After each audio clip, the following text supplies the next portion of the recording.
सुनो साली हो, सुनो साली हो,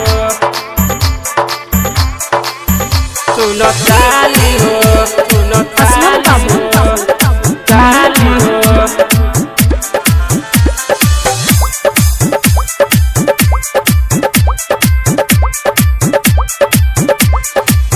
रात भर लूटे अब डीजे वाला माजा, तोहर देहिया लगेला फल ताजा। रात भर लूटे अब डीजे वाला माजा, तोहर जो बना लगेला फल ताजा।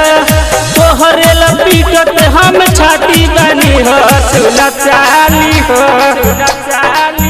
सुन साली हम दुल्हा के संगाती बनी हो, एक राते के बाराती बनी हो। सुन साली हम दुल्हा के संगाती बनी हो, एक राते के बाराती बनी हो।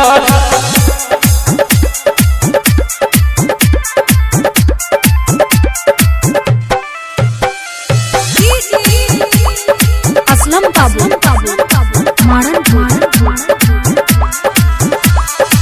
लइकन के पागल करे ओठवा के लाले, छुअल चाहे हाथवा से तहर दुनाले। लइकन के पागल करे ओठवा के लाले, छुअल चाहे हाथवा से तहर दुनाले। तू ही मरले बारू मतिया हो, तोहरे ला धड़ के छतिया हो। जानी बुझी हो कि गौरी धराती बनी हो, सुनो साली हो, सुनो साली हो, सुनो साली हम दुल्हा के संगाती बनी हो, एक राते के बाराती बनी हो। सुनो साली हम दुल्हा के संगाती बनी हो, एक राते के बाराती बनी हो।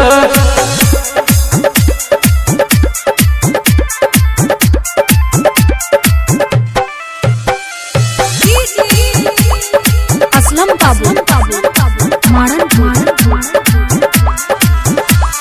छत पे से डांस देखी बड़ी मुस्कालू, कहला बरतिया से आता नाला जालू।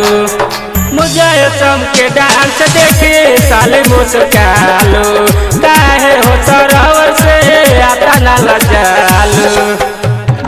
मजा डबल डबल पैबू हो, होठवा से होठवा कटैबू हो। नहीं दहिया के जबरन घाटी बनी हो, सुनो साली हो, सुनो साली हो, सुनो साली हम दुल्हा के संगाती बनी हो, एक राते के बाराती बनी हो। सुनो साली हम दुल्हा के संगाती बनी हो, एक राते के बाराती बनी हो।